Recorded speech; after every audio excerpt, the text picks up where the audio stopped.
மற்றவர்களை ஏமாற்றுவோர்க்கு கர்மா கொடுக்கும் தண்டனை. ஒரு ஊர்ல நல்லசாமி கந்தசாமின்னு 2 பேர் வாழ்ந்தாங்க. இவங்க 2 பேரும் அண்ணன் தம்பிங்க. அண்ணன் தன்னோட பெயருக்கு நேர் எதிரா ரொம்ப கெட்டவனா இருந்தான். ஆனா தம்பியோ ரொம்ப நல்லவனா இருந்தான். அவங்க அப்பா இறக்கும் போது தன்னோட மூத்த மகனை பார்த்து, டே பெரியவனே, இருக்கிற சொத்தை சமமா பிரிச்சு நீ ஒரு பாதியும் உன் தம்பிக்கு மீதி பாதியும் கொடுத்துட்டு சந்தோஷமா இரு அப்படின்னு சொல்லிட்டு இறந்துட்டாரு. ஆனா நல்லசாமி தன்னோட அப்பா சொன்னது மாதிரி நடந்துக்கல. அப்பா உனக்கு ஒண்ணும் கொடுக்க கூடாதுன்னு சொல்லிட்டாரு.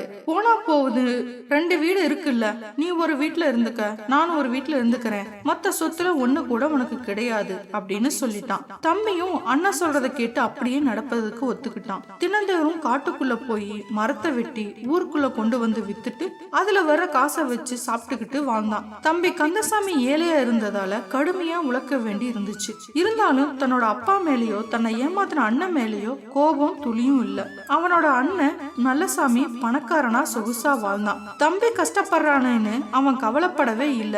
கந்தசாமி தினமும் கோடாலை எடுத்துக்கிட்டு போய் விறகு வெட்டி அதை வித்து குடும்பத்தை நடத்திக்கிட்டு வந்தான். ஒரு நாள் கந்தசாமி விறகு வெட்டுறதுக்காக கோடாலை எடுத்துக்கிட்டு காட்டுக்கு போனான். ஒவ்வொரு மரமா பார்த்துக்கிட்டே போனான். வெட்டுற மாதிரி ஒரு மரமும் அகப்படல. பொழுது போய்கிட்டே இருந்துச்சு. அவனுக்கு ஒரே கவலையா போச்சு.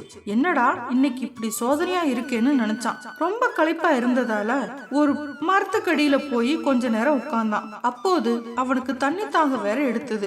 உடனே அந்த மரத்துல ஏறி பக்கத்துல எங்கேயாவது குளம் இருக்கான்னு பார்த்தான். ஆனா எதுவும் அவனுக்கு தென்படல.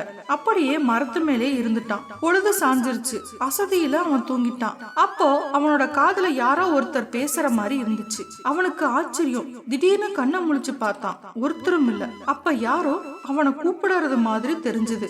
அந்த மரம் தான் அவனை கூப்பிட்டது. என்னப்பா கவலையோட பாக்குற?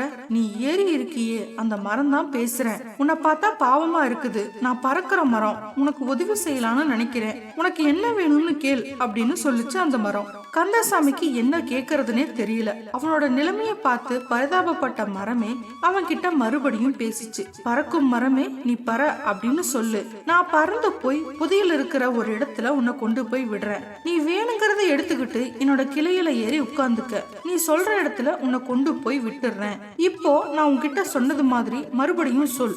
அப்புறம் நீ எங்க போகணும்னு சொல் அப்படின்னு சொன்னது அந்த அதிசய பறக்கும் மரம். சரின்னு அவனும் மரம் சொன்ன மாதிரியே கிளைய நல்லா பிடிச்சுக்கிட்டு பறக்கும் மரமே பற அப்படின்னு சொன்னான். மரம் வேகமா பறக்க ஆரம்பிச்சிருச்சு. கந்தசாமி பயத்துல கண்ணை மூடிக்கிட்டான். ரொம்ப நேரமா பறந்துகிட்டு இருந்த மரம் திடீர்னு ஒரு இடத்துல நின்னுச்சு. அந்த மரம் நின்ன இடத்த பார்த்தா பளபளன்னு மின்னுச்சு. மரத்தை விட்டு கீழே இறங்கினான் கந்தசாமி.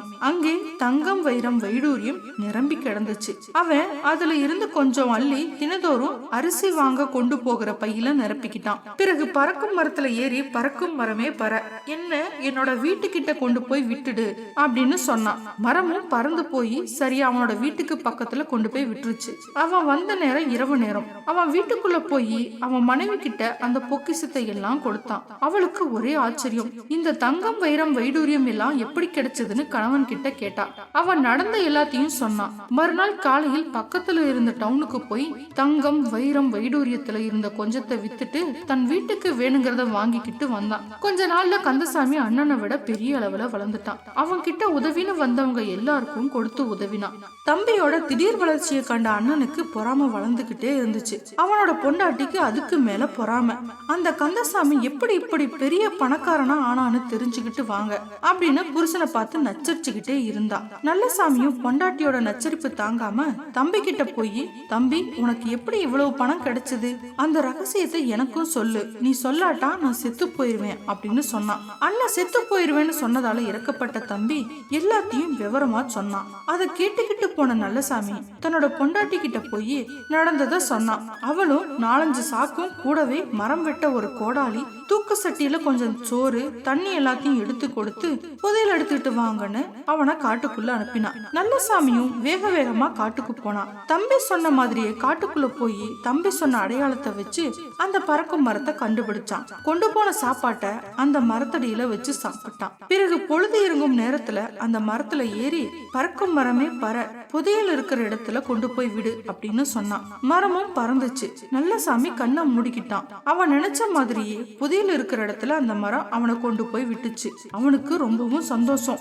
ஒரே நாள்ல தம்பியை விட பல மடங்கு பணக்காரனா ஆகி காட்டுறேன் என்று நினைத்தவன் மரத்தை விட்டு கீழே இறங்கி கொண்டு போன எல்லா சாக்குலையும் தங்கம், வைரம், வைடூரியம் எல்லாத்தையும் அள்ளி போட்டு நிரப்பினான். சாக்கு எல்லாம் நிரம்பிடுச்சு. ஆனா அவனால் அதையெல்லாம் தூக்க முடியல. மெதுவா எல்லாத்தையும் நகர்த்தி எடுத்து மரத்துக்கிட்ட கொண்டு போனான். பிறகு மரத்தை பறன்னு சொன்னான். மரம் பறக்கல. அவனுக்கு தம்பி சொல்லி கொடுத்த மந்திரம் மறந்து போச்சு.